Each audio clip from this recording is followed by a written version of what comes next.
जनजातीय कार्य मंत्रालय भारत सरकार प्रस्तुत आदिवासी पारंपरिक चिकित्सक का सर्वेक्षण और प्रशिक्षण शोध अध्ययन प्रकल्प के अंदर ये व्यक्ति अध्ययन ठाकर जनजाति के पारंपरिक वैद्यों पर आधारित है और Pravara institute of medical sciences अभिमत विद्यापीठ लोनी इन्होंने विकसित किया है। पुणे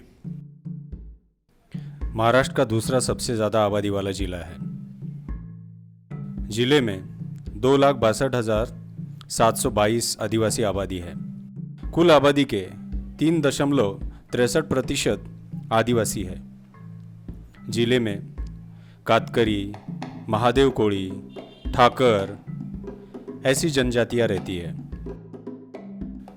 इन सभी जनजातियों में से ये वृत्तचित्र ठाकर जनजाति पर केंद्रित है, जिनकी कुल जनसंख्या 75,397 है।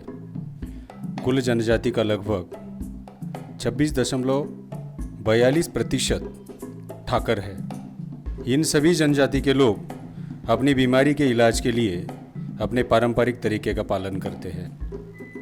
जिले में कई पारंपरिक चिकित्सक हैं, जिनमें से हम आपको आंबेगांव तालुका के संभाजी पारधी से मिलवाने जा रहे हैं। मेरा नाम संभाजी लक्ष्मण पारधी, गांव सुपेदर, पोस्ट डिम्बे कॉलोनी, तालुका आंबेगांव, जिला पुणे। मेरी उम्र 45 साल है। मैं 10वीं तक पढ़ा हूँ। जंगल से आयुर्वेदिक दवाई लाता हूँ और लोगों की सेवा करता हूँ। पिछले 26 सालों से जड़ी बूटी का व्यवसाय करता हूँ। मेरा नाम मनोज चंद्रकांत कोकने। मैं सुपेदर गांव का पंचायत सदस्य हूँ। संभाजी लक्ष्मण पारधी हमारे गांव में कई वर्षों से जड़ी बूटी का काम करते हैं। गांव के आसपास के इलाकों से लोग लक्ष्मण पारधी के पास अपनी बीमारी का इलाज कराने आते हैं।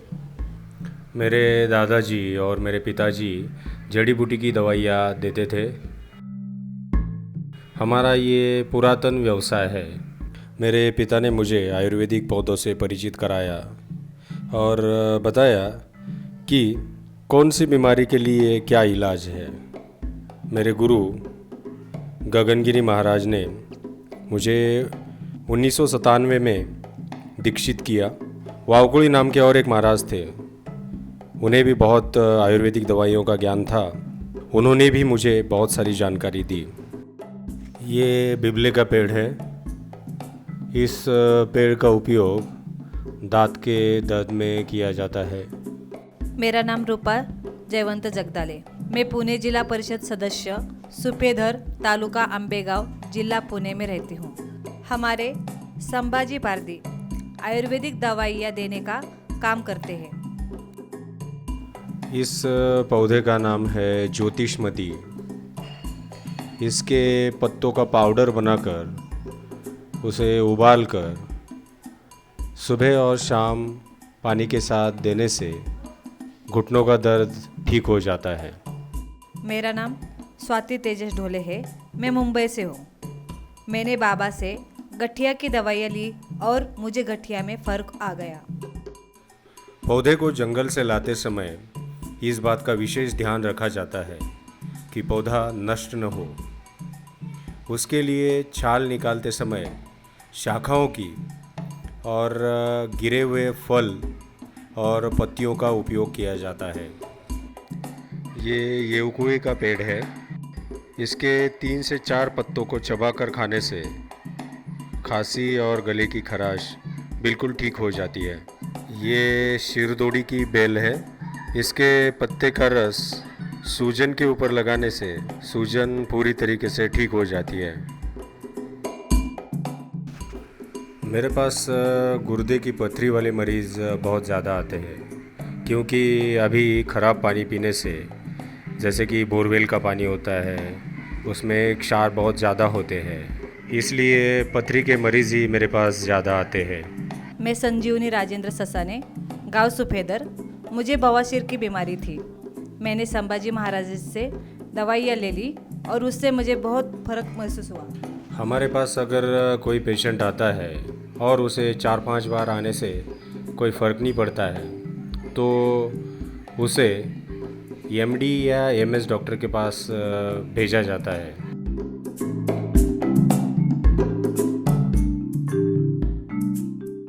हम मानते हैं कि प्रकृति ही हमारी गुरु है। जंगल में पशु और पक्षी हमें खुशी और सुकून का अनुभव कराते हैं। मानव जीवन पूरी तरीके से प्रकृति पर निर्भर है, इसलिए प्रकृति को संरक्षित करना हमारी जिम्मेदारी बनती है। दुनिया भर के कई लोगों के लिए पारंपरिक उपचार के तरीके और विशेष रूप से आदिवासियों के लिए सबसे किफ़ायती माने जाते हैं और ये अनुमान है कि आदिवासी क्षेत्रों में पारंपरिक उपचार प्रणालियाँ लगभग 60 से 80% प्राथमिक सेवाएं प्रदान करती है। संभाजी पारधी जैसे कई चिकित्सक हैं जिन्हें पारंपरिक चिकित्सा का ज्ञान है। समय के साथ इस ज्ञान के क्षय या विलुप्त होने के कारण कई आदिवासियों का नुकसान होगा जो उस पर निर्भर है। इसलिए आदिवासी कार्य मंत्रालय भारत सरकार नई दिल्ली के मार्गदर्शन में Pravara institute of medical sciences, अभिमत विश्वविद्यालय लोनी के माध्यम से आयुर्वेद के आधार पर वैज्ञानिक, सामाजिक और आर्थिक जियो टैगिंग और पारंपरिक वैद्यों के साथ आदिवासी जनसंख्या सर्वेक्षण विकसित किया गया है और प्राकृतिक चिकित्सा आधारित वैज्ञानिक कार्यक्रम जिसके माध्यम से आदिवासी पारंपरिक चिकित्सकों का प्रशिक्षण वर्तमान में चल रहा है। अब तक महाराष्ट्र में 212 आदिवासी पारंपरिक चिकित्सकों को प्रशिक्षित किया जा चुका है। आशा है ये आपको पसंद आया होगा।